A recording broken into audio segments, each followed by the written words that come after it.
नमस्कार। कहानी छलांग, लेखक शौकत थानवी। लाहौर पहुंचकर सीधा मसूद के घर पहुंचा तो वो हजरत गायब थे। मालूम हुआ कि कहीं घूमने गए। खैर, वो घूमने जाएं अथवा जहन्नुम में, उनका घर तो मौजूद था। सामान रखकर अत्यंत संतोष से नहाया धोया, कपड़े बदले और उनके नौकर से कहा, चाय लाओ। ये नौकर भी कोई नया जानवर ही फंसा था शायद। एक तो वो ऊपर से लेकर नीचे तक ऐसी नजरों से मुझे देख रहा था जैसे मैं उसके स्वामी का अतिथि नहीं बल्कि कोई उचक्का हूं और इस घर से कुछ न कुछ उठाने वाला ही हूं। दूसरा, ऐसा मालूम होता था जैसे ये व्यक्ति अब तक किसी सभ्य आदमी के यहां नहीं रहा और मसूद को भी इसे इंसान बनाने का मौका नहीं मिला। जब उस नौकर ने बनी बनाई चाय लाकर तिपोई पर मेरे सामने रख दी तो मैंने पहले तो आश्चर्यचकित हो उस बेहुदा चाय की ओर देखा और फिर उस चाय लाने वाले नामाकुल को, किंतु वो तो स्वयं खा जाने वाली नजरों से मुझे देख रहा था, घूर रहा था। मैंने उससे बहुत कुछ कहना चाहा लेकिन बड़ी मुश्किल से केवल यही कह सका, ये क्या है। उसने जले भुने अंदाज से कहा, चाय है, और हो ही क्या सकता है। मैंने अब जरा और स्पष्ट कहा, चाय तो है लेकिन गिलास में। उसने तुरंत उत्तर दिया, और नहीं तो क्या घड़े में लाता। अब मैंने अपने विषय में कुछ कहना उचित ना समझकर कहा, क्या मसूद भी गिलास में चाय पीने लगे हैं। उसने बड़ी रुखाई से कहा, वो नहीं पीते चाय वाय, वो लस्सी पीते हैं। अब मैं उस नौकर से मुंह क्या लगता। उससे कह दिया कि ये चाय ले जाए। फिर खुद मसूद के ही बिस्तर पर लेट कर मैं उसकी प्रतीक्षा करने लगा। पास ही पिछले मास के किसी तारीख का कोई फटा सा समाचार पत्र पड़ा था। देर तक उसी को देखता रहा। उसमें प्रकाशित पहली हल कर डाली, उसके विज्ञापन तक पढ़ डाले, लेकिन मसूद को ना आना था, वो ना आया। आखिर में उठा और सोचा कि शायद और कोई पढ़ने की चीज मिल जाए। अलमारी की तलाशी लेना ही चाहता था कि नुमाइश का पास मेरे सामने रखा नजर आया। बस फौरन ये प्रोग्राम बना लिया कि यहां पड़े पड़े प्रतीक्षा करने की बजाय जाकर नुमाइश ही देखा। इतनी देर में मसूद भी घर आ जाएगा। वो पास उठाकर जेब में रखा और जंगली नौकर से नुमाइश का पता पूछकर नुमाइश जा पहुंचा। गेट पर वो पास दिखाकर अंदर जाना ही चाहता था कि गेट कीपर ने पास पर लिखा नाम पढ़कर के जैसे कुछ हिचकिचाते हुए कहा, तो आप ही प्रोफेसर मसूद हैं। स्पष्ट है कि ऐसे मौके पर केवल झूठ ही बोला जा सकता है, अन्यथा यह प्रश्न उठता कि आप प्रोफेसर मसूद नहीं हैं तो उनके नाम का पास क्यों है। इसीलिए ढीठ बनकर मैंने कहा, अब मैं अपने मुंह से क्या अर्ज करूं। गेट कीपर मुझे उत्तर देने की बजाय चीखने लगा, चौधरी साहब, ये आ गए हैं प्रोफेसर मसूद। और इस आवाज पर एक बुजुर्ग ने लपक के मेरी बाह थाम ली और मुझे अपनी ओर घसीटते हुए कहा, अरे साहब, कमाल कर दिया आपने। आज नुमाइश का पहला दिन है और आपने आज ही सारा कार्यक्रम गड़बड़ कर डाला। अगर कुछ और देर हो जाती तो क्या होता। लोग आपकी प्रतीक्षा कर रहे हैं और आप गायब। वो कहते जा रहे थे और घसीटते चले जाते थे, अपनी कहते थे और दूसरों की सुनने को तैयार ना थे। आखिर एक खेमे में ले जाकर सर्कस के मस्खरों वाला लिबास उन्होंने मेरी ओर बढ़ाकर कहा, बस अब चुटकी बजाते तैयार हो जाइए। मैं तब तक लाउड स्पीकर पर ऐलान करता हूं कि आप आ पहुंचे। आपको लेने तो नुमाइश के मैनेजर खुद दौड़े गए थे आपके घर। मैंने वो मस्खरों वाला लिबास गौर से देखकर कहा, मगर मुझे बताइए तो सही कि बात क्या है। वो घबराहट के साथ बोले, अब बात बाद में बतलाई जाएगी, पहले आप ये कपड़े पहन लीजिए जल्दी से। कमाल कर दिया आपने भी, जरा तो वक्त का पाबंदी रखना चाहिए इंसान को। अब भी आप खड़े हमारा मुंह देख रहे हैं। खुदा के लिए अब देर ना कीजिए, लाइए मैं उतारता हूं आपके कपड़े। और इससे पहले कि मैं कुछ कहूं, उन महाशय ने मेरी शेरवानी उतारकर एक और उछाल दी और झपटे कमीज की तरफ। मैंने जरा बचाव का प्रयास किया और अर्ज किया, जनाब आप सिर्फ एक बात सुन लीजिए। वो घबरा कर बोले, कमाल करते हैं आप, यानी आपको बातों की पड़ी है। वहां दर्शकों के समूह में नुमाइश के प्रबंधकों की हंसी उड़ाई जा रही है। पहले ही दिन अगर हमारी हवा बिगड़ गई तो किसी को मुंह दिखाने लायक ना रहेंगे। अब मैंने उनसे कहा, सुनिए जनाब, मैं ये मस्खरों वाला लिबास ना पहनूंगा। वो आस्तीन चढ़ाकर बोले, पहनेंगे तो आपके फरिश्ते भी। हम आपसे ये शर्त तो पहले ही तय कर चुके हैं कि आपको ये लिबास पहनना ही पड़ेगा और चेहरे पर भी खड़िया का लेप कर काली लकीर खींचनी पड़ेगी। मैंने कहा, मैं आपसे एक बात अर्ज कर दूं कि मैं वास्तव में। वो एकदम कड़क होकर बोले, मालूम होता है सीधी उंगली घी ना निकलेगा। अजीब आदमी मालूम होते हो।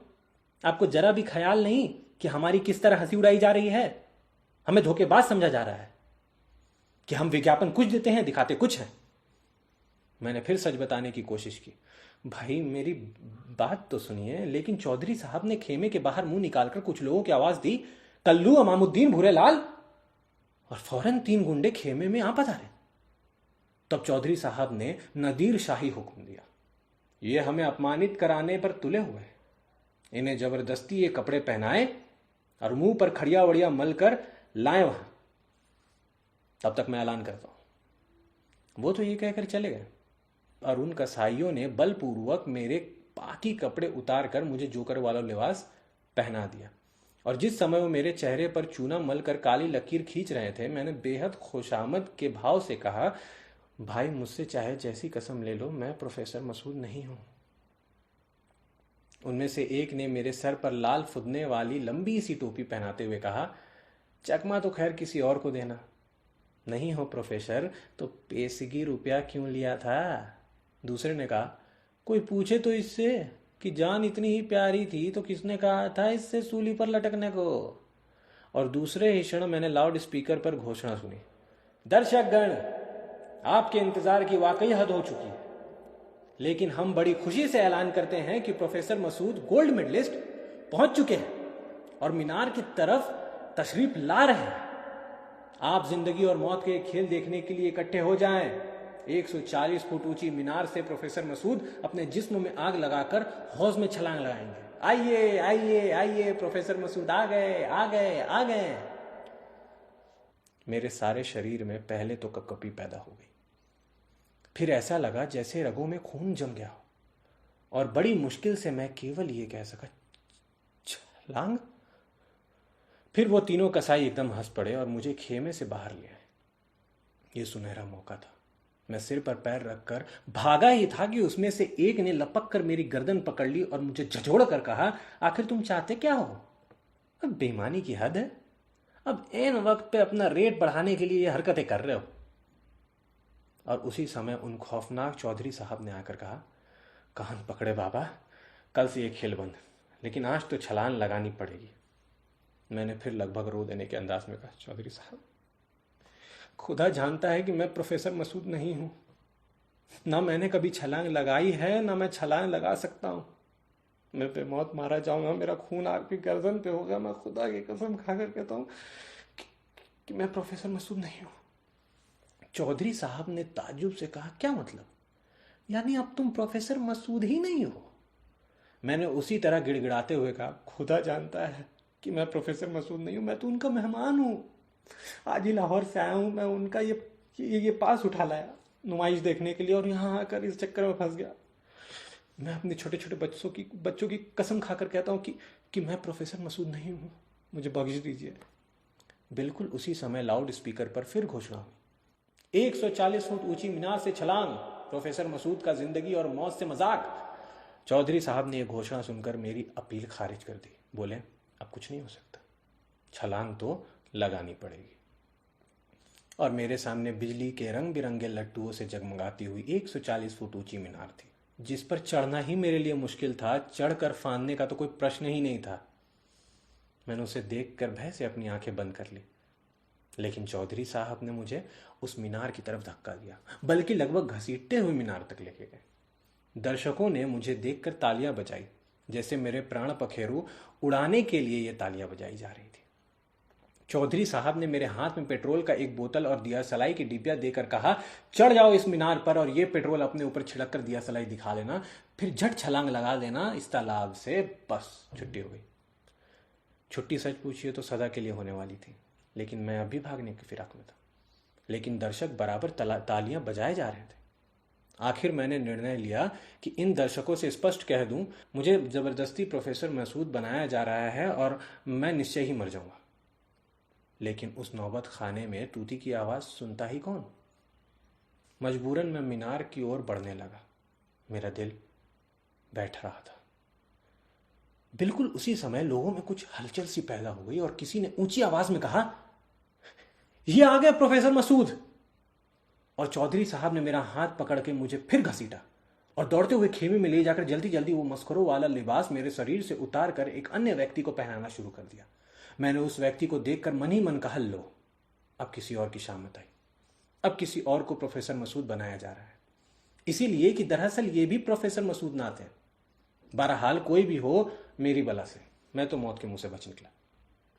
उस व्यक्ति ने जल्दी जल्दी वह लिबास पहना, अजीबोगरीब भाव भंगिमा बनाई और दौड़ा उस मीनार की तरफ। जब मैं अपने निजी कपड़े पहनकर और मुंह साफ करके उस हुजूम में पहुंचा तो वो व्यक्ति 140 फुट ऊंची बुलंदी पर पहुंचकर अपने शरीर पर पेट्रोल छिड़क रहा था। उसने अपने कपड़ों को पेट्रोल से तर करने के बाद दिया सलाई दिखाकर आग लगाई। अब उसने जो छलांग लगाई है उस मीनार से, तो तालाब में एक छपाक हुआ और वातावरण तालियों के शोर से गूंज उठा। तालाब से निकलकर वो खेमे की ओर दौड़ा। अब मेरे दिमाग का बोझ हल्का हो चुका था और दिमाग में सोचने को शक्ति फिर से आ गई थी। इसीलिए सबसे पहला प्रश्न मस्तिष्क में ये आया कि ये प्रोफेसर मसूद ना सही, लेकिन मसूद ने ये करतब कब से दिखाना शुरू किया?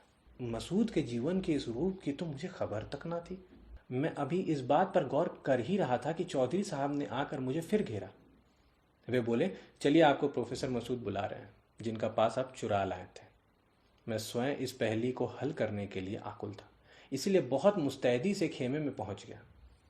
मुझे देखते ही उन मसूद साहब ने कहा, क्यों जनाब, मेरा पास आपने कहाँ से उड़ाया? मैंने कहा, ये आपका नहीं, प्रोफेसर मसूद का पास है, जो मेरे मित्र हैं और जिनके घर में मैं आज ही आकर ठहरा हूँ। उस व्यक्ति ने चौंक कर कहा, अच्छा, तो आपका ही वो बिस्तर वगैरह रखा हुआ है मेरे घर पे? मैंने कहा, आपके घर पर या मसूद के घर पर? उस व्यक्ति ने ताली बजाकर बिल्कुल बेतकल्लुफी से कहा, अरे यार, तुम कहीं उस मसूद के मेहमान तो नहीं जो कॉलेज में पढ़ाता है? मैंने कहा, जी हाँ, वही मसूद। उस व्यक्ति ने कहा, तो यूं कहो ना, वो तो मेरे मकान के सामने वाली कोठी में रहता है। मैं भी कहूं कि प्रोफेसर मसूद और कौन हो सकता है? और उसी समय चौधरी साहब ने चाय का एक गिलास उन प्रोफेसर मसूद को और दूसरा मुझे थमा दिया, और मैं उनसे ये ना कह सका कि ये चाय तो है मगर गिलास में। अलबत्ता प्रोफेसर साहब कह रहे थे, लस्सी नहीं मिल सकती। शुक्रिया।